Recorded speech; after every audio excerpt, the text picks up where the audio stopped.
What's going on and what's happening, and welcome into Week 10, the College Football Show presented by AT&T right here on Twitter, YouTube Live, and the ESPN app. We are here to take you through all things past, present, and future in the college football space. It is I, Treavor Scales, Bobby Carpenter, and Gary Striewski holding y'all down for the next hour or so, getting you through, getting you recapped and pre-capped for tonight's activities. We'll also sprinkle a little of what's going on in there. And the way we kind of get into all of it, no AP Top 10 teams losing this week, but we still going to talk plenty of football, and let's get right into that first discussion, which is the heels of a big-time win for Georgia. They beat Florida, and I am sorry to my director, but I'm gonna just lean into this one a little bit because I had a tough loss today. And Bobby, I'm just glad that the Bulldogs pulled one off down in Jacksonville. And you should be. They were able to run the football, pound it on Florida. They kept it close, and that was key for both of these teams. If it ever got stretched, you didn't feel like either one of them had the offense, Trevor, to be able to catch up. But both of them kept it close. It was going to be a slugfest till the end. That's why you saw a one-score game. Without question, I think there was also a factor of Jake Fromm showing an ability to kind of open up the offense a little bit. He and his offensive coordinator got on a mission to sort of make sure it wasn't just going to be DeAndre Swift's show and pray something else happens on the edge. And this was a big test for Jake Fromm and this Georgia offense. If you look at it, coming into the game and talking to you in the pre-production meetings, I asked you the question, who do you think has more touchdowns, Kyle Trask or Jake Fromm? Without a doubt, probably most of America would said, hey, it's probably Jake Fromm. Played more games, all that stuff, yeah. Absolutely. You know, people talking about Heisman, first-round draft pick, all of these things, 9 touchdowns, 3 picks. When you look at Kyle Trask coming in, 14 touchdowns, 4 interceptions. He had been more productive and really without much of a downside, and this was going to be a test for Jake Fromm. Would he be able to do enough to be able to keep the Bulldogs in it? We will get back to that discussion because there are some larger things at play courtesy of that SEC East matchup. But let's move on with the next highlight. We'll start in the Big Ten, number 14, Michigan taking on Maryland. And, okay, so shouts to Michigan for getting the win. 38-7 is your final there. They opened things up with a kick return, 97, 98 yards, I believe, right off the top. Skycam is also immaculate for the view on this one. But I still am not convinced, Bobby, that Michigan has an offense, identity on offense. Well, if this would have been a two-hand touch, it might have still been a touchdown, number one. Kicker barely got a finger on him. Yeah. If you look at Michigan, like, Shea Patterson, he wasn't bad, he wasn't good, he was okay. 13 for 22, 151 yards. Yeah. I mean, it was an okay. They didn't really turn the football over. They were able to run the football at key points in time. They were able to convert on third down, which was a big piece of this, which kept them ahead of the chains. They still don't, I feel like, have the elite offensive playmakers. They have guys that can get open, but they haven't been able to catch the ball, Trevor. That's been their biggest issue offensively. You think about Donovan Peoples-Jones and the other weapons that they have. Shouts to Zach Charbonnet, though, sets the Michigan freshman record for getting his 10th touchdown on the season. He finishes the day with 2 touchdowns on the ground. But again, Michigan still has a lot of things to fix offensively if they expect to make the run. But you respect the mentality that they have. We heard on College Game Day on the radio. You can listen to them as well, getting you right for the college football day. They were talking about Jim Harbaugh's mentality and how that sort of translated into his team, and saying that they still feel that there is some outside shot that they could get into this playoff picture. Obviously, they would need a lot of help, though. They need a ton of help. They have 2 losses already, and so that's going to really hurt them. You know, even if they beat Ohio State, that wouldn't really be enough to get them in. But you look at this, if you go to the University of Michigan, you never want to be part of a 4-loss team. Go 8-4. 9-3 is about the basement, and they still have that as a possibility. You don't want to succumb. You don't want to submit. And this Michigan team now, watching them, there's a couple of things that they really have done well. They can still play defense. Despite bringing in Josh Gaddis and the fact they want to throw the ball, and with Shea Patterson, you look at last week against Notre Dame, they were able to run the ball. They ran it pretty well today against Maryland, so that's a big positive as well. The question is, do you have those big explosive plays? They haven't had those yet on offense because they haven't been able to convert, and maybe those come at some point in time. So there is still an outside shot due to the fact that the helmet looks the same as it did 50 years ago, and that does mean something. It's a brand. It's a brand, right? And they always will have that brand attached to them. But help me understand, and I think you and I both have an understanding of this, but just the mentality that it means to walk into the locker room every day and play as if you have that outside chance, and how much better you perform on a week-to-week basis because you carry that mentality. I think it means a lot. And when you're getting beat by Wisconsin and getting run up 28-0 at halftime, like, that's going to take a shot. It's a shot to the heart. If you're from an elite program like Michigan, you never want to see that happen. Thankfully, they were able to get right against Rutgers the next weekend, and then the win against Notre Dame and rushing for over 300 yards. That cannot be understated, Trevor, because that was a huge piece of getting them back on track. Their defense has still been phenomenal. It's just a question, do they eventually get those big plays? Because they can run the ball, you can play defense. Those things travel anywhere, regardless of location, regardless of climate. But you have to be able now in college football to make the big play. Pack your defense and your run game as you go through the long haul of the season. That is a life lesson you can learn for every single football season. Let's move over to the Big 12. Kansas and Kansas State, a little in-state rivalry. Two programs that are coming off of two relatively big wins for each of these respective programs and first-year head coaches. Obviously, Kansas State coming off the huge upset of Oklahoma. Kansas coming off of an upset to Texas Tech. But it is still the run game for the Wildcats that continues to take over, specifically with the young man at quarterback. Continue to have design runs built for that man. He was our best performer last week, and, he still had another solid day on the – oh, that nice little move there. Nice little move. But, yeah, run game strong for them. And it's big because if you're Kansas, the last thing you want, or Kansas State, the last thing you want to have happen, you have a big win, Trevor. You don't want to sit there and let it slide away when you're in kind of, quote, a rivalry game against Kansas, a team that you're better than at this point. You see Thompson there running the football, finding the end zone. Having a successful attack today was critical to be able to consolidate that win and say, hey, we won a game. We're trying to get back on track. We were 5-2 coming in. It was critical for us to win this thing, to make sure that people realize, we're just not a one-hit wonder. We're able to win the games that we're supposed to win because we've watched Kansas this year come in and upset people with Les Miles. He's done a good job. This isn't your typical Kansas Jayhawks team. They've been much better than what they've been in years past. So this is critical. They've done a good job. Nice win today for the K-State Wildcats, and I would look forward to them, maybe not this year, but in the future, being contender in the Big 12. They pick up a coach from North Dakota State who at the FCS level is a legend, right? This man rattled off 4 national titles with the North Dakota State team and then got up to the FBS level and is starting to kind of make his imprint on that program. He is now bowl eligible. They win 38-10, become bowl eligible. As you mentioned, they go to 6-2.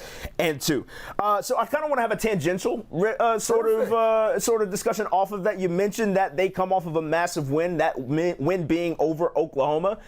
Oklahoma's state of mind right now. You had an idle week this week. What are you kind of looking to do the rest of your schedule at this point? Well, number one, if you're Lincoln Riley, you have to win out. And so the problem was against K-State, and this happens to teams in college football all the time, where you get down, and instead of just trying to win the game and explain a bad win, you end up explaining a bad loss because you're trying to cover a spread and win a game perceptionally we were supposed to win this game by 14 points, 21 points, maybe 28. And so we're down 7, down 14. You're trying to find that 14-point play. It doesn't exist. And they weren't able to win it, so then they have the loss. And so now you have a reset. Say, all right, we've got to win all our games. It's as simple as that. Have to find a way to get things done, execute. You go back to the drawing board. You look at everything, Trevor. You break stuff down, and you look at things very, very tightly and very, very detail-oriented and say, where are we good? Where are we bad?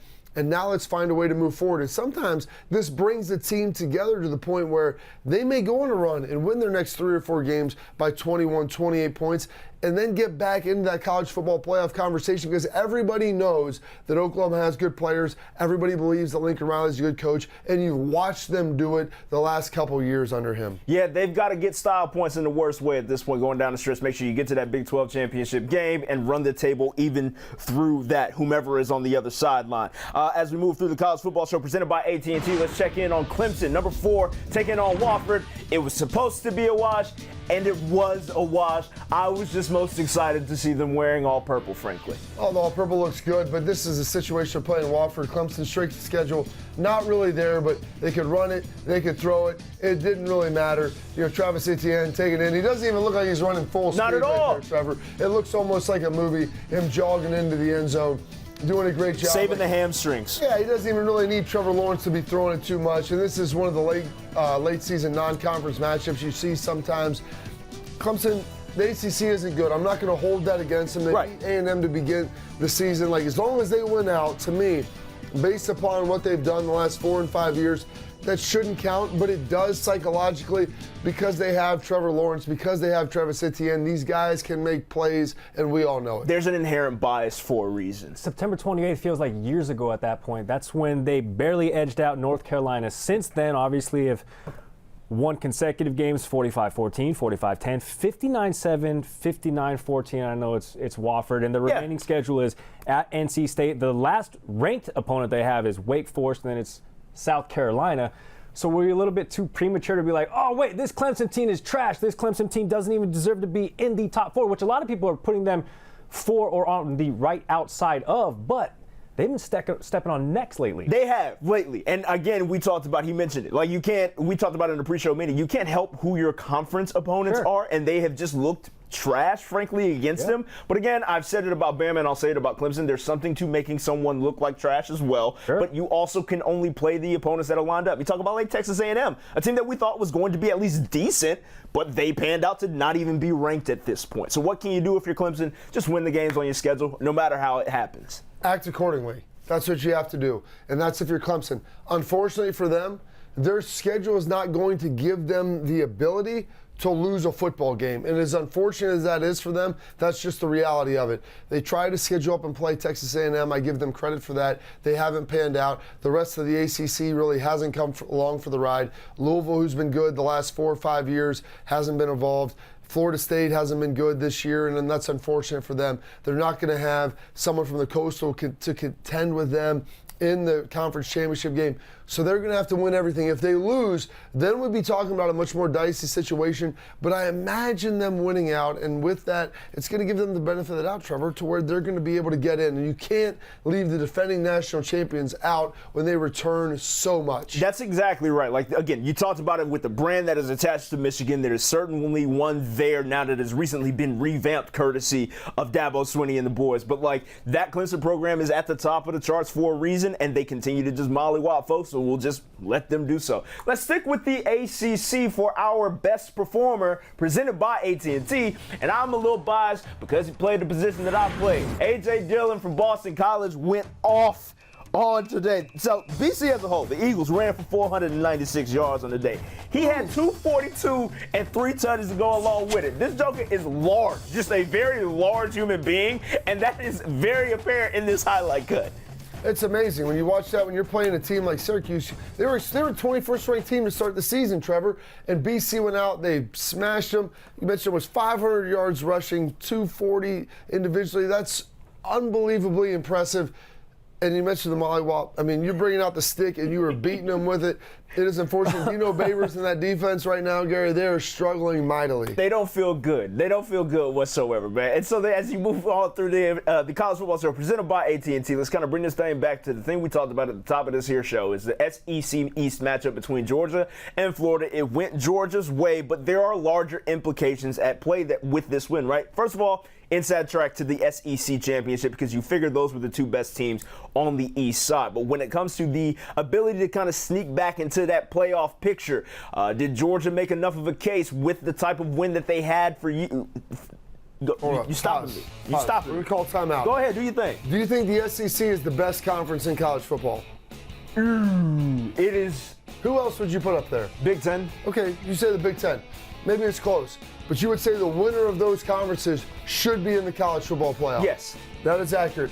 If whoever won today would have probably but they would have been in the driver's seat, Trevor, to go represent the East Division in the SEC championship, correct? Yes.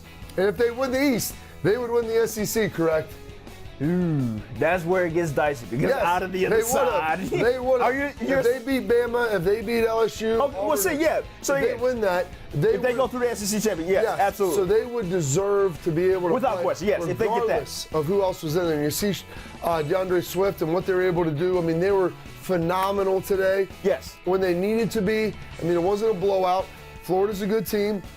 Neither one of these teams' offenses is ultra explosive. But if you win the SEC, you are getting a bid into the college football playoff, and that's just the reality of the situation. Yes, without question. I think when it comes to this matchup specifically, just in that Eastern Division, what Georgia was able to kind of do today, you see their resume on your screen now. They won the first 5 games in a row, including that win against Notre Dame, who we thought was something special. We'll get into kind of that discussion surrounding them. They had an interesting game today. But after the loss to South Carolina, they bounced back with that win, a shutout win in a rainstorm. It was a mess of a field and everything. And then they have the opportunity to get some good wins on the schedule, not even including the SEC championship because they do have Auburn remaining on the schedule.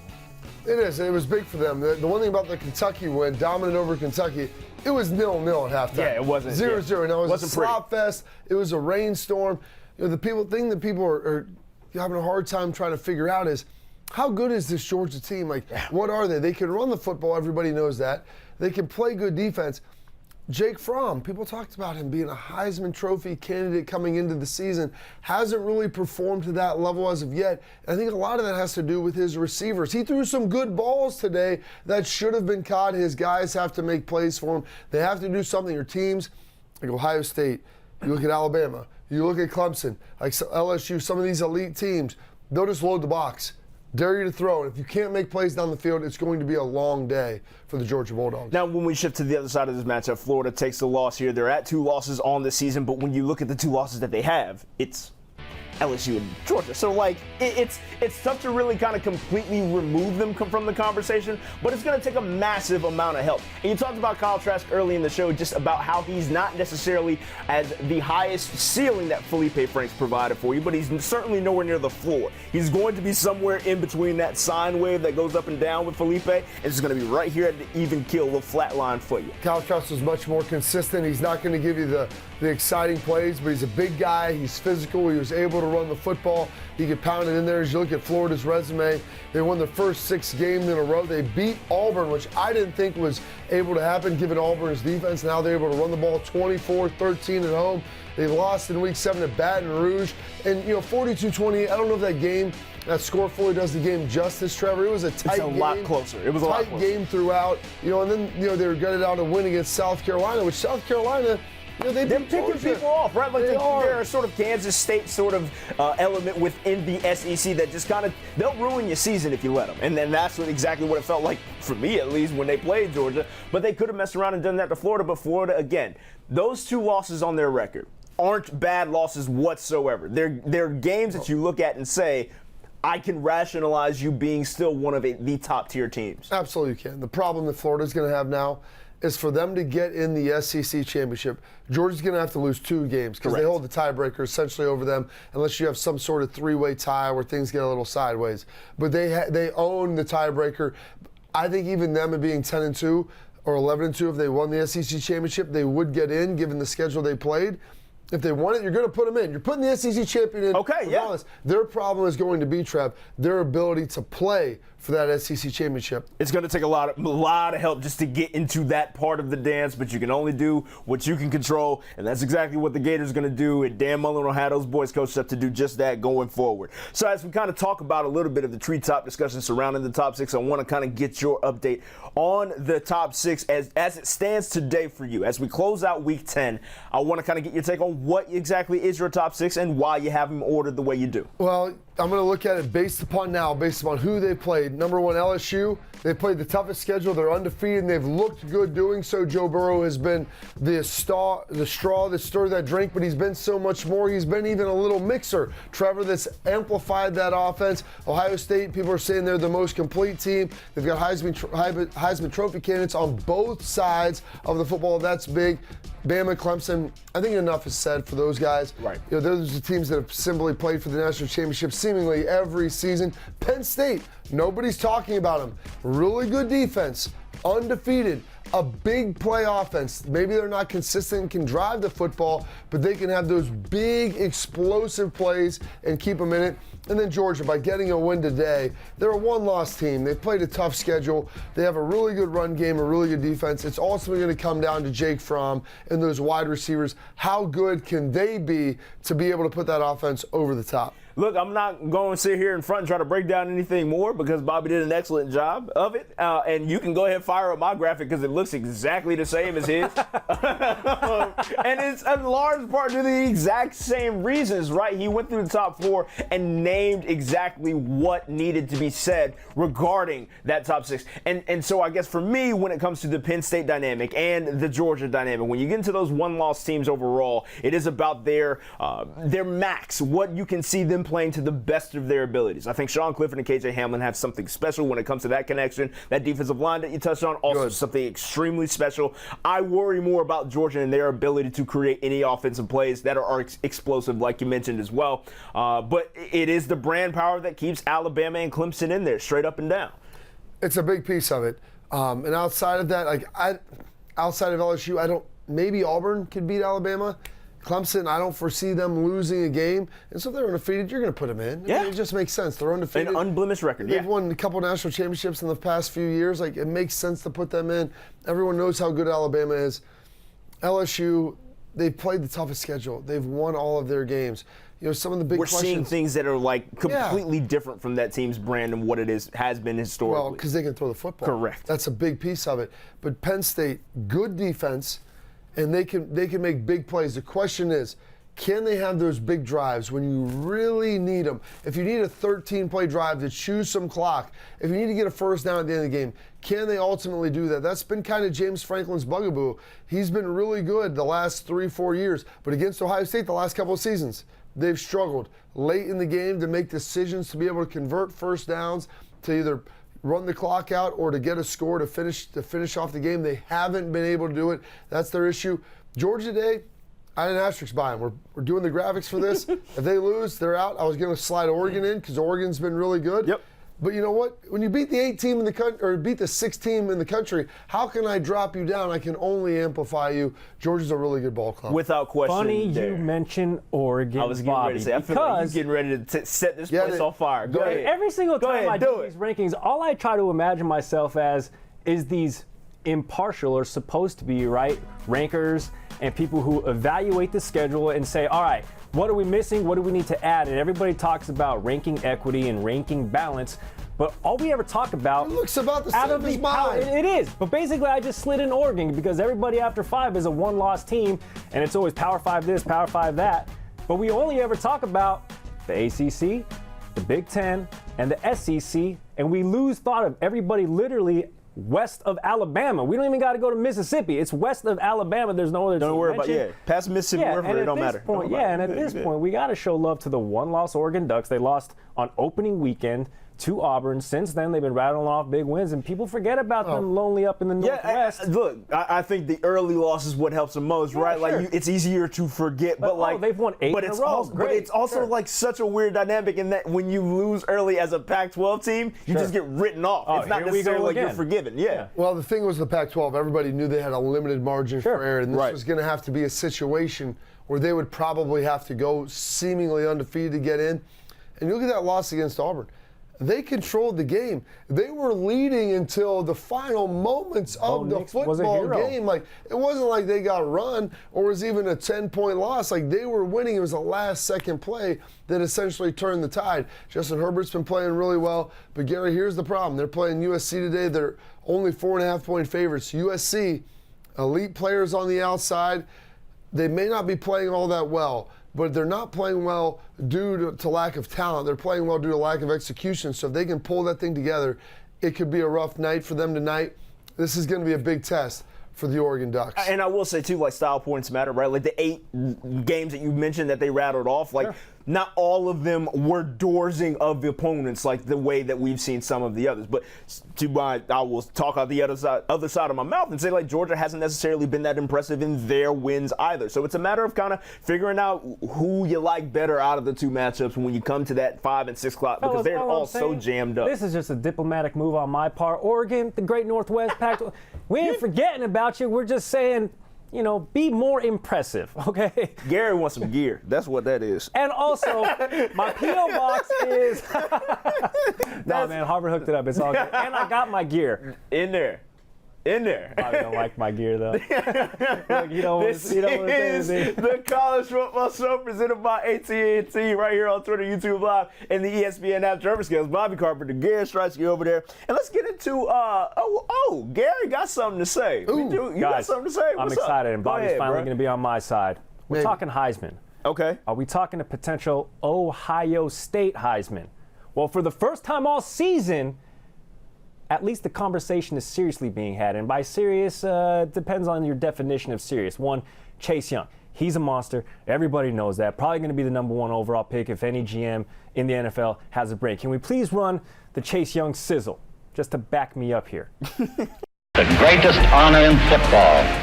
As we have seen, you represent the best in college football. The Heisman winner joins the most exclusive sports fraternity in the world. no one actually loses.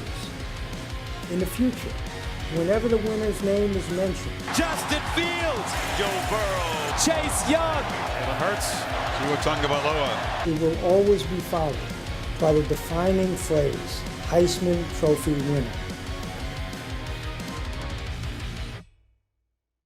Not since 1997 has a primarily, and that's going to be an important word here in a couple minutes, defensive player taken home the most prestigious award, single award, in sports. Currently, Heisman watch, according to ESPN, Joe Burrow. It's his trophy to lose, according to them. Jalen Hurts, even after the Kansas State loss.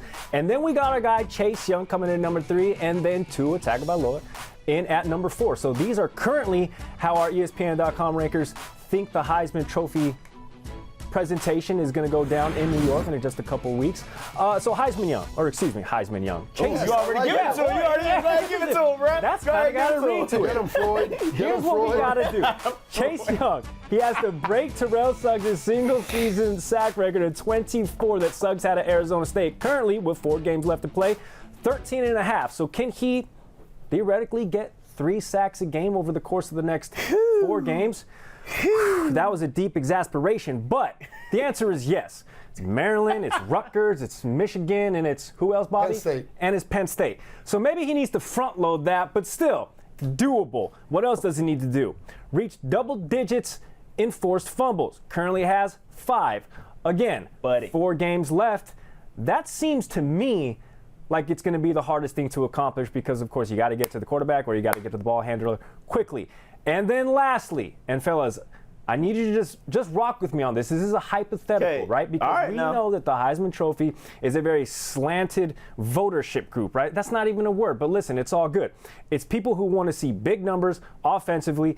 It goes to a quarterback. I said Charles Woodson won this in 1997 as a primarily defensive player, but he did play a little two-way, did score 1 receiving touchdown, and he beat out Peyton Manning in 1997. I say all that to say this. Ryan Day, you're going to have big leads against Maryland Rutgers. I'll go out on a limb and say that. There's no reason you can't line 6'5" Chase Young at tight end, at running back, hell, even at quarterback on the goal line and get him 1 or 2 offensive touchdowns. Hear me out. If he can put together the defensive resume that he already has, couple that with 1 or 2 or do the trifecta, a running, receiving, and maybe at quarterback touchdown, there's no reason Heisman voters can say, well, he only did it on one side of the football. This is where I turn to the panel. Bobby, this is an Ohio State guy. Rock with me here. You played with the last two-way Ohio State player in Chris Gamble. You said he's one of the best athletes ever. He was not a two-way player. He was a three-way player. He even played special teams. Tell me why I'm not crazy for thinking this. Well, number one, Gary, because Chase Young's not returning punts. That's what's unfortunate about him. He plays defensive end, not corner. And here's the problem. You mentioned Rutgers. You mentioned Maryland. You mentioned Penn State. You mentioned Michigan. 2 of those games, he's probably going to be out of those games by halftime. And if you're asking Ryan Day, the first-year head coach of Ohio State, which is more important, to try to put a guy in the Heisman race or to try to win a national championship and make sure he's healthy? And even Chase Young, who you mentioned, is probably going to be the first pick, maybe second or third, depending if there's a quarterback taken or whatever happens. I don't know if he'd be willing to risk getting those extra plays to potentially have, more stats, greater numbers. Here's what can happen. I will say this. There's a potential for him to win the Heisman, Gary, but it's all about, there's three things you need to have. You need to be on a good team. You need to have great numbers. He has both of those things, but you need to have Heisman moments, and he's going to have 2 of those. Not against Maryland and Rutgers, but against Penn State and against Michigan. And if he can have some sort of defensive touchdown, if he can have a multi-sack game, if he can have an interception, if he can have a strip sack, whatever it might be, those I think could be the plays that catapult him into the forefront of this Heisman conversation. Not to mention he's probably going to need a little help. Joe Burrow, Tua, Jalen Hurts, they're going to have to struggle to give him the ability to win it. So as we kind of move through the college football show, I think you got your take there.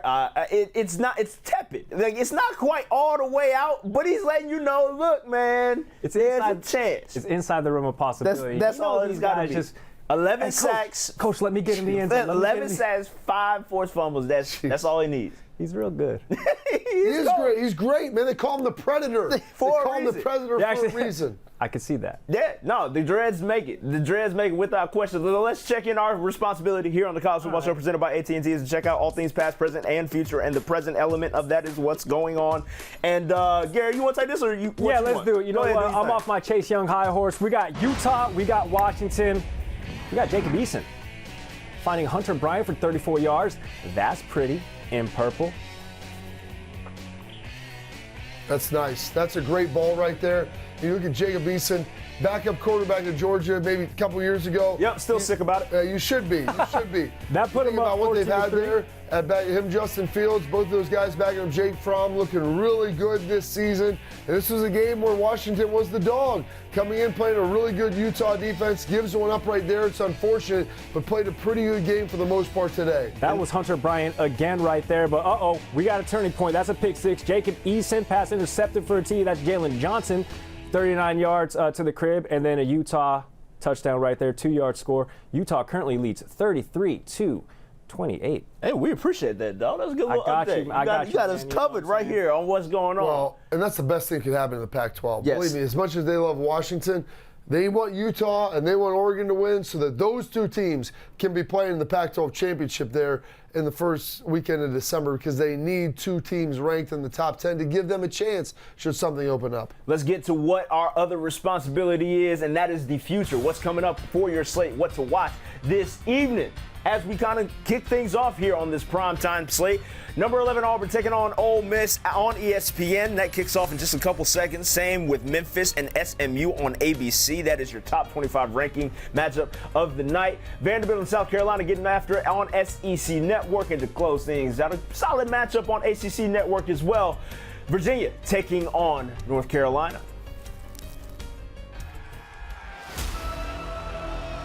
The Memphis atmosphere is just so amazing.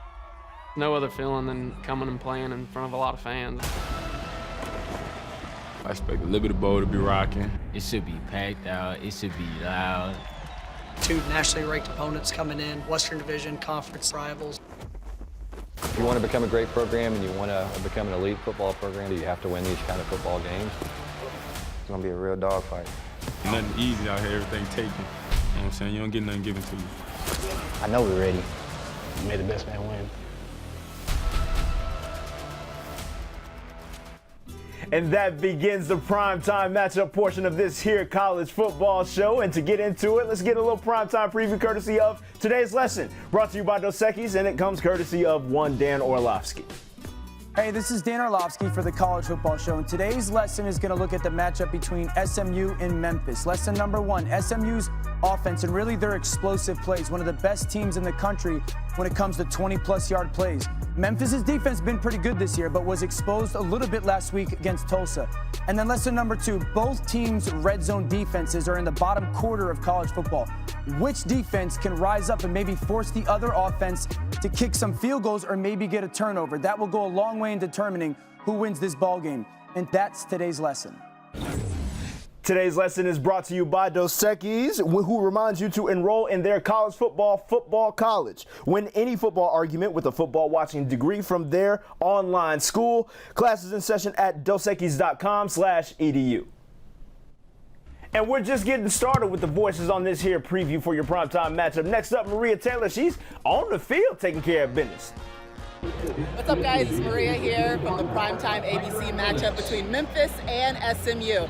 All right, teams are slowly but surely trickling out, and obviously a New Year's Six game could be on the line in this matchup. Both teams are not playing into all of the hype that is behind it, but obviously there's going to be some great players on the field, including Kenny Gainwell. Remember, this is a guy who's received for at least 100 and rushed for 100 yards in a single game, and he does it all for his brother. And then for SMU, they're going to have to play without Reggie Roberson, so we'll see what the offense can make happen without him, but Shane Buechele has been playing lights out for the Mustangs. It's going to be a fun one as we get it underway here in Grind and Grit City. As we continue on with the primetime preview, it's now time for y'all to hear from us. And when it comes to this matchup here, we know we got two high-powered offenses, and it's essentially a battle for the spot from the group of five in these New Year's Six bowl games. And when you look at what the Memphis Tigers have done wins-wise, they've picked off a couple teams that have been that they've been underdogs against. You look at Temple, I believe, was one example of that, where they've been able to kind of run the ball well. They have explosive plays offensively, but are they going to be able to kind of keep this run going and beat SMU? Absolutely. And you look at this, to me, it's kind of a battle of two coaches, Norvell versus Dykes, what they've been able to do, create offensively and through their quarterbacks. And, one of the guys, Shane Buechele, former Texas quarterback, now at SMU, moves from Austin up to Dallas. What he's been able to do, as we're watching, a very explosive offense right here from the Memphis Tigers, being able to move the football around, finding a way to get it done. This AAC is a lot better than what people have thought. We're talking about SMU, we're talking about Memphis, we're not even mentioning Cincinnati. They're a one-loss team, only loss coming to Ohio State, which at the time, no one really knew how good they were, so they're in the mix. You have three teams really ranked kind of in the top 21, top 22, and so it's a very, very competitive conference. You can make an argument that it might be better in the top 3 or 4 teams than the ACC, and so it's very, very good. This is going to be a phenomenal game tonight. Excited to watch because it's going to be explosive on offense. Points scored all over the place, and that's something you got to be excited for. I want to go back to Shane Buechele because I think what's an interesting element about what his game dynamic brings to that team. Obviously, he was over there with Tom Herman when he had first gotten there, and one of the things that Tom Herman did was it was a little much for me, but he kissed his players every single time, every one of them that walked. Love, man. It's love. I'm good with love. Understand? I like love. ELE. I love love. Everybody love everybody. Listen, I'm good with it. It just got you infringing upon my personal space at some point, and I don't need all that right before a game or whatever have you. But Shane actually daps up each and every one of his teammates before they get on the bus and off of the bus as they walk into the stadium, and it just they speak to his leadership within that program, and that's something that he clearly brings both on and off the field for that team. It's big, and when you have your quarterback, he's going to be the guy that gets it done for you. And he wasn't quite the guy at Texas. He couldn't really run nearly as much as Sam Ehlinger, what Tom Herman wanted to do. But you watch him throw the football. They're able to run it with their running backs. Sonny Dykes has created an offense and built it around him. And this, it's a shame because anybody under the age of probably 40 doesn't remember the Pony Express and the SMU. They were really, really good for a long, long time, and now we're bringing it back to that. And Sam Ehlinger is Shane Buechele, is a big, big piece of it. Yeah, they were paying players before it was cool. I saw that sign on college games before it was cool. Yeah, they did it before it was cool. That was dope. In any case, as we continue on, I want to get your pick real quick for tonight's primetime matchup. Bobby, who you think wins this one?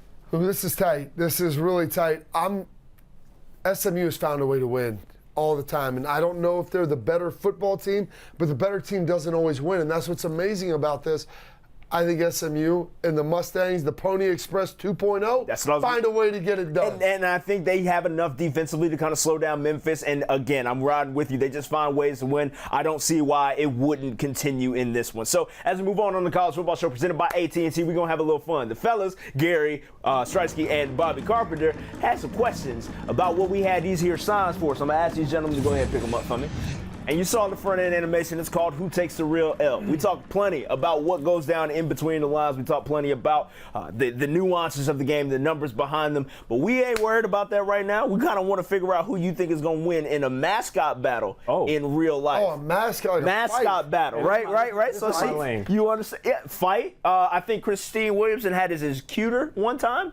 It's just who wins. Who takes the real L is the basic premise. Your logic holds. It is whatever logic you want it to be. Is this who walks out of the room or who you want to snuggle at night before you go to bed? I gotta find out. I'm gonna leave that up to you. Trevor. I'm gonna leave that up to you. That is not for me to have the discretion over. It is your discretion in this here segment. First up, Cincinnati Bearcats versus the Eastern Carolina Pirates. Okay, so Bearcat sounds like a very hybrid predator. And something I have no idea what it is, and it sounds like something genetically modified in a science in a laboratory. So I'm gonna go with that over any pirate that probably has dysentery or something. Absolutely. I mean, you look at this; it's the skull and crossbones. It's pretty scary, But you think of an animal with all kind of claws, like I want to kind of go like full Mike Leach here on this. Right. And you start thinking about a bear cat and like you combine the two animals and what it could potentially bring, and it's going to be all over you like a spider monkey, scratching, clawing, biting at your throat. Like you probably don't stand a chance, and it's unfortunate. But I'm going right here with the Bearcats. How can I go against That's what I'm saying. Cincinnati's This Bearcats? is exactly how you can go against that. We already know how hybrid animals work. Napoleon Dynamite taught us that ligers are really sort of a house pet. If you've ever seen Pirates of the Caribbean, Okay, Uncle Rico. I'm an on-brand. I bet you I could throw a football over the mountain. If you've ever seen Pirates of the Caribbean, you know that that Black Pearl guy. What's his name? I don't even know. The bad captain? Oh, no, the bad, not him. yeah. The bad pirate never dies. So I don't care how tough this is. You can claw, you can scratch, you can bite as much as you want, but the pirate, it doesn't die. What? Davy Jones' locker. Yeah, that guy. The pirate that doesn't die. Pirate that who doesn't came die. back, and he literally looks like this. East Carolina might get hit with that. But like you being undead doesn't mean you win. Like you can't just be 100%. undead. Like that doesn't count. What are you talking about? He's undead. Like You said who would win in a fight? How could you lose a fight if you never die? But you undead, so it might as well. Man, go on, put the sign down. We move on to the next thing. No, watch out. No. Nah, hold on. Hey, we done. No, Gary done lost. This is just we might not even shadow of a discuss him doubt. no more. Shadow of doubt. You're done, Trevor. Next matchup, Troy Trojans versus the Coastal Carolina Chanticleers. What is a Chanticleer? I learned from this picture. It's like Foghorn Leghorn right Correct. So, and the Trojan, I assume, has a sword because that's what the T looks like. I'm going with the individual that's armed in this one, right? Like the Trojan being in all the gear. He's got the metal from head to toe. He's all set. Either he might be even Troy, like out there. Like, yeah, I'm going with the Trojans. I say. I'm going with the Trojans. How can you go away from the sword and the Trojans when we're talking about some sort of rooster here? I love Foghorn Leghorn, but this is the way to go. The men of Troy is the solution. No. Get out of here. It's not. Weren't the Trojans the one who rolled up on the wooden horse? Yes, the Trojan horse. Element of surprise. Correct. Which a bird has. Why do you think our Air Force? No, hold on. Why do you think our Air Force is so strong? Because we can attack by land, by sea, and by air. All right? That's like drones, Gary. Like that's like. Exactly. You think the men of Troy had drones? No. But I bet you what this bird has, large talons. Large talons. We just went all over the logical side. Another Napoleon Dynamite. You're amazing. Do the birds have large talons? Listen, all I'm trying to put is a ounce of credible doubt. They made this looking like the meanest bird possible, and it still doesn't look like a sword. Bobby, what are you talking about? Not You a ever ran chance. up on a bird? Duh. They will claw your eyes But out. I'm What in are New you York talking City. about? I see the pigeons all the time. And I'm do not scared pigeons of them. ever look scared? No. Are Trojans still around? These kind of Trojans. No. Gary. Are birds still around? Yes. I rest my case, guys. I'm just trying to put in an ounce of doubt. If you don't get out of here with Bizarro, Foghorn, Leghorn, I don't. No, out of here with that. I say. Out of you there. are done, son. You guys worry about that. I'm going to worry about updating our viewers here who will clearly side with me. Auburn off to a very rocky start. How rocky? Well, Anders Carlson, 42-yard, not quite a chip shot, and that's because he's wide left. Don't worry. Wait. He'll get another shot from 49 yards out. You think he makes it? Nah. Oh, no. Misses left. Oh, no. I thought that was a replay for a Misses right. But no, it doesn't. It gets worse for Auburn. Bo Nix, the freshman. This is a freshman mistake right here. God. Fumbles. Of course, Ole Miss recovers. Auburn needs to win this game coming off the loss against LSU, especially against the 3-5 Ole Miss team. Still very early, but gentlemen, Auburn getting the kinks out. It's not quite an AP top 10 team losing, but you at 11, so that's not a good look for you either. Getting the kinks out. That is, I think like what was crazy about that first kick that we saw, you knew he missed it because he started trailing it like a bad jumper. So he was like, no, dang. That came off the foot wrong. And then he came on the College Football Show presented by AT&T, Treavor Scales, Bobby Carpenter, and Gary Striewski holding you down. And let's get into the top plays portion of this here show. Holy cow. We are a family program, so we can't say holy bleep. We say holy cow and then proceed to rank our top plays of the day based on a numerical mood system, I guess is what we kind of honed in on as far as what the ratings mean. But in any case, my production team apparently doesn't like me very much because they wanted me to talk about a game that I was very upset at the result of. Oh, yeah. Go ahead, fire the highlights so I can get all my grievances out. We done had about 3-4 times to score at the end zone. We were about 4 plays that we had within the 5-yard line. In any case, Dartmouth chuck it up drill at the end of the game, a walk-off score, and I'm hurt because of that. That was just, it was on our home field, all kinds of frustration. I was beside myself, but allow me to make sure that I give the credit where it is due because that gentleman did make a heck of a catch and the quarterback made a heck of a throw. That was Derek Kyler to Mascot Ayers, his very first touchdown of his career. It was just, first of all, that was his first touchdown catch? First touchdown of his career. Come on. There's a lot here to unpack. So, like. Yeah, that's right. The celebration. Let's celebrate. Let's see it again. Let's see it again. I'm very hurt by that. Like that, I swear my team don't like me. They don't like me.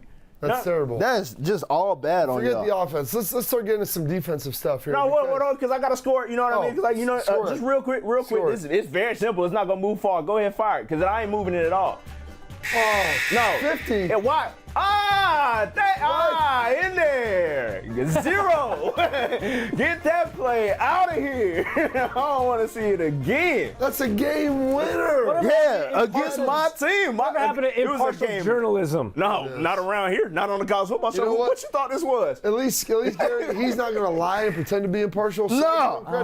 Absolutely not. It hurt his heart. And so, you know what? Let it out. Let it out. Yeah, okay. I'm good. Yeah. They should have had him bottled up at the 50. Well, they should have. It didn't happen. Terrible. Offense is always such a big piece to these, but I feel like we probably need to see a little defense. Let's do it. Yeah, get away from the offense, please. Let's see some of the defensive stuff and what's going on here, because you love to see a big hit when guys are dropping back, running through the middle of the field, and then whack! Lay down. Sit down. You're trying to go right here as UFC's Antoine Collier lays a massive boom on Houston's Trayvon Bailey to stop him in his tracks. It is unfortunate. Baby. It was a shot. And you know what? As a defensive player, that warms my heart. Everybody just wants to throw the ball over the middle. We're just going to chuck it all around, Trevor. We're going to feel good about it. We're going to pick up yards and run all around, slide it out. No, sir. Not anymore. Boom. Lowered. I'm going to give that, you know what? Let's pull the scale. Pull the scale up. I'm going to give that thing. Score? Let's look at that thing, maybe what, an 83? 83. Let's hit that thing with an 83. Okay, so and it's not going back down like yours. It's a fake score. I was frustrated. I'm sorry. But, okay, what would have made that 100? What can we do to make that 100? Because I thought that was here's clean. The problem. It was beautiful. To get it to 100, he probably would have had to been injected for me. It would have involved helmet popping off, ball detachment, and him laying on the ground. Fair and enough. I don't want to see anybody get hurt. So no, of course. I'm satisfied with a nice solid B right there. That's well done. Well explained as well. Gary, do you have one for us, big dog? Of course. We got offense, we got defense, and now I got special teams. We already saw this shot at the beginning of the show, one of the most beautiful pieces of cinematography we've seen this season. Did he get touched? He didn't. No. Even a two-hand touch to steal a line from Bobby Carpenter. That's the 97-yard house call from Giles Jackson to start the game. And then to start the third quarter, that's Javon Leak. Turn up. 97 yards from Michigan. Here's 97 yards from Leak to the house. Michigan ends up having the bigger M on this day. But 2 97-yard house calls. And you thought the kickoff was dead. All right. My score. Listen to the explanation. Let's hear it. Show the meter is getting 50 moves. 5-0. Really? Because they're pretty much both 100-yard house calls, but it's like offsetting penalties, okay, what? right? Wait, 97 yards, Hold on. 97 yards, they offset, split 100 down the middle, 50, easy math, trust me. Gary. Easy, Matt. What does that even mean? Guys. Gary. Guys. Give them their due, sir. I did. I would have given them 100, but like. Get that Carhartt hoodie They off. canceled and give each them their other due. out? Yes, they No. do. Come on, guys. Is something special if everybody gets it? No. What? 2 guys? How is that everybody? 2-1 game. Listen, it gets 50. It would have gotten 100. Gary's score system deserves. We're fighting at the end of the show. Can we clip that and put that last rating at the end of this next segment? Listen, if you don't know what the next segment is, it's very simple. It's called bruh. And that's all you can do as far as the reaction. What are you talking about? You gave a Hail Mary final walk-off a 0. I don't want to hear it. Because it hurt my feelings. It hurt my feelings. It was personal. No, we're not doing it. I took all emotion out of this. First highlight of the day for the bruh. It comes from Eastern Michigan. Logic. Factory. Yeah, hey now. Eastern Michigan's punter gets caught slipping. And oh no. It's terrible. What are we doing? Okay, so like there are several options you have as a punter when things go awry. The last one your coach wants you to do is this. Trying to chuck the ball somewhere. I can't tell if you're trying to like underhand it, like kind of pitch it forward and say, hey, somebody come get this. I don't want this. I'm not entirely sure what his goal was in that. He did have a nice spin move. He broke a couple tackles. But punt the ball. Just get down. Like, just get down at that point. If you had to dodge several defenders, do not try to let that ball out of your hands. Oh. Just go down with the ball. Understand, cuts and losses. Game is a game. You move on. It's terrible. Gary, you got it? Of the directional Michigans, why do we have to just choose the one that highlights the worst play? Where's my love for Central Michigan? Did they do anything nice today? No, because you in the wrong segment. You in the wrong. Again, we gonna have to clip off just Gary's takes in this show and put it as a bruh at the end of this bad boy. In any case, the next one comes from a team that I'm not necessarily a fan of as a Falcons fan, and I'm gonna just let the sound play for now. We'll kind of break this down on the back end. Me as a quarterback, I'm trying to attack you guys at all times. If I complete a ball in front of you, you better get up and say, man, you got lucky. Come at me again. Swagger, DBs, that's what I want to see. Linebackers, hit somebody, man. You want to get this team fired up? You want to create a defining moment? Hit somebody. Okay, so Drew Brees, talking to his alma mater, Purdue. How fired up are you after that one? Here's the one thing. He's a quarterback. Yes. He's maybe 6 foot with heels on. He's not the biggest guy in the world, so that, okay. But I will say this. Here's what gives him the credibility. The fact that the guy is going to be wearing a gold jacket 5 years after, I'm going to absorb what he's saying. And if I'm Purdue, I haven't been anywhere near gold jacket status for a long time. And so you have this guy coming back, Drew Brees. Taking his time on the bye week. The most storied alum of recent memory from Purdue. And I don't care who he's coaching. O-line, D-line, quarterbacks, coaches, does not matter. You've got to listen. There's no bra with this. You're giving this guy a massive rating. He's your storied alum. He is bringing it to you. He felt the need to come back. He's not from Indiana. He's from Texas, sir. No, that's fair. That's totally fair. That's fair. It's just a bruh for me just got off the GP of who it is. Still gave him a bruh. Yes, so did. Because he's a Saint. Yes, I am a Saint hater. But I do love Teddy Bridgewater. He's the next bruh. Falcons are terrible. Why would you bring that up? That's so uncalled for. That's so uncalled for. Look at Teddy. Look at Teddy. Teddy's strutting. He went back to Miami Northwestern where he went to high school, and he is strutting. He was doing his hashtag super strut. Had the lady on camera gassing him up too, and he nailed it. Look, I want to say this is bruh really badly, and frankly, if I wasn't genetically predisposed to hate all Saints, like I wouldn't hate on these jokers, but because it is said to be, it gotta go in, bro. I can't show love for this one. I'm sorry. He better be walking into the bank when he signs that $20 million deal as free agent, just like that, because this little snippet of play that he's had since Drew Brees has been sitting out is gonna get him a fat deal. It is not. Yeah, he's certainly gonna get paid. Now, evidently Utah State got paid too because they had 200 pounds of bacon to hand out in that game. Wait, what? And first of all, I want to know the vessel in which you're handing out said 200 pounds of bacon. Why are you buying this? I just don't. I don't know why. Like why? It's Have you ever had bacon? It is what it is. It is what it is. It's bacon, 200 pounds for some reason. Just figure it out. I don't understand why you got to do it. So good. Okay, that's so fair. good. That's fair. Give me a napkin. I don't care. Including Utah State. But then you don't know where it's been. I'll tell you where it's been, on a pig, and then probably to the grill, or if you're smart, in an oven, 425 degrees, 19 minutes. That was good coaching. Thank you. Go ahead, take your segment. Did me and BC just agree on something for the first time We did. 54 minutes? We did. Man, give me that. I'll take swine. that, and I'll take this. The best catches that we've seen all week. I was gone last week. Don't even know if you guys did it. I was at Oh, we LSU. did, and we nailed it. Okay, perfect. Basically, I'm going to show you guys the best catches. We're going to fly through this because we only got a couple more minutes in the Let's show. go. Central Michigan. Oh, a directional Michigan, just like I asked for. Versus Northern Illinois.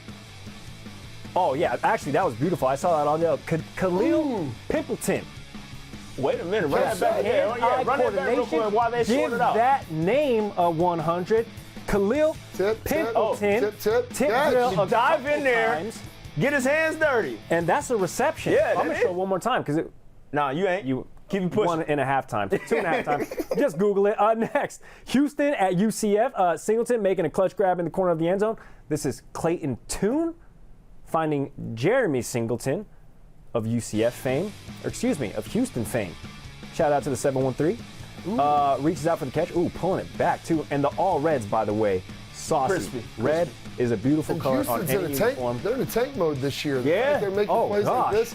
He might get one, almost two. Oh, I was going to say, Almost ready, NFL he was ready, ready yeah. for Sunday. Almost. He'll get there. Half of the equation. good Some would snack. say 50% or 50. Holy cow score. 2 legs. Nah, 100. see, what you Half doing, of that bro? is 50. Anyway, So backwards Southeast Missouri at Tennessee State. We Okay. covered the entire gamut of college football catches. It don't matter what classification, what division, what conference. Here we go. Tennessee State wide receiver Stephen Newbold. Oh, Wow. did he go up and just One-hander. that? That's like a Randy Moss right there, In bro. traffic. Wow, that is nice. That is nice. You don't see that very often. These gloves are getting too advanced. Man, quit hating. Nah, see, because I bet Okay, if we put you out there and did that, you I ain't no can't way you say bringing that one in. No, thing. you out here hating. What are you talking about? I can't say immediately- that gloves You are got too put in the advanced. hater category for What are saying you that talking comment. about? I think that sauce was catchy. Man, give me that. Last one, Georgia Tech versus Pitt. Georgia Tech's Thomas, I thought his last name was Secures, but no, this is Thomas securing the interception with one hand. That's Kenny Pickett, unfortunate last name, because that's exactly what that defender did. He picked it. Man, look, because I knew it wasn't going to be a Georgia Tech pass. Like, it had to be something like that. I knew it wasn't going to be anything. I was like, Georgia Tech, who caught that? That's nice. That's nice. That was clean, though. I'm not going to say anything about the one-handed gloves, even on a defensive back, because apparently that would put me in the hater category. Would. So Get man, out of give here, me man. that. Get out Hater of here. category, hater corner. Next up, Sad Fans, presented by, or on the College Football Show, presented by AT&T. There it is. All the Sad Fans from the day. I was one of them. Frankly, I prayed that they didn't get me on camera, but man, they just, wow, that's actually, like, I kind of get jokes off on people that they just legitimately look sad. Is that a stuffed animal? It is.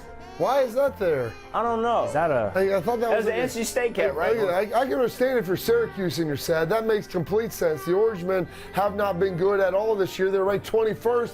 They're failing to meet expectations. You're inside the Carrier Dome. You're climate controlled. Right. I can understand why you have a chance to be a little sad. Yeah, and by the way, you gave up 600 yards of offense, 492 of which came on the ground, 242 of which came by That dude on the one right's player. not- Oh, see, here you go.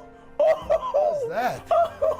Oh no! Glitter? See now, how you gonna sit in the car? Like now your car messed up because you gotta walk around with the glitter all over the place. Oh, she's crying. That's just, yeah. See, And it's still the first quarter that she said. Dang. that's one of them cats that I already know is about to go Jumping down. the gun That's early. just It one ain't of them. that bad day for Auburn. Look, you can be sad from the pregame. Like it can really affect you if you just know what's getting ready to go down. It can really break your heart before anything actually happens. Another thing that can happen pregame is people talking stuff, and I'm always a fan of just kind of seeing the visual of it. And it's really just like a great time had by all, frankly. Oh, clap especially off. when everybody just get to clapping.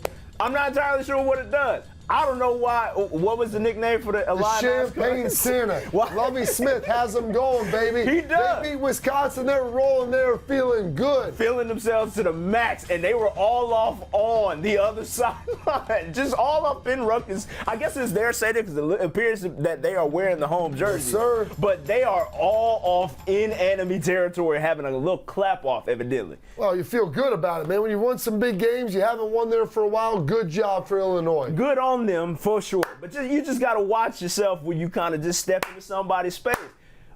I'm going to stay over here, though. The whole You're not time. gonna run up. Maybe You're one not of you gonna run guys, up? but both of you guys, I don't know. I can't take them both. I'm gonna be the ref in this one. I guess Bobby's just not even going. He's not even going to entertain you. We're done, man. I'm not getting off the stool. No, and I understand I'm not getting off the stool. Look, there's a lot of beef in between these two chairs. You might not biggest want competition that we saw on the field in Champaign or wherever they were playing was the clip-off pregame because I think Illinois won like 38-10. Hey, shout out. Let me confirm Again, that. Champagne Santa. Shout out to him. 38-10. That's what it is. Lovie Smith, taking teams to Super Bowls, man. He's right there. Tampa Bay Bucks. Let's go. Let's get him right then. Hey, we appreciate y'all joining us on this here College Football Show, Week 10 edition, presented by AT&T. Treavor Scales, Bobby Carpenter, Gary Striewski with the backwards arithmetic. Kind of, I don't know what he was doing all show today. That was interesting. I But hate we being also the have smartest to person thank in the room.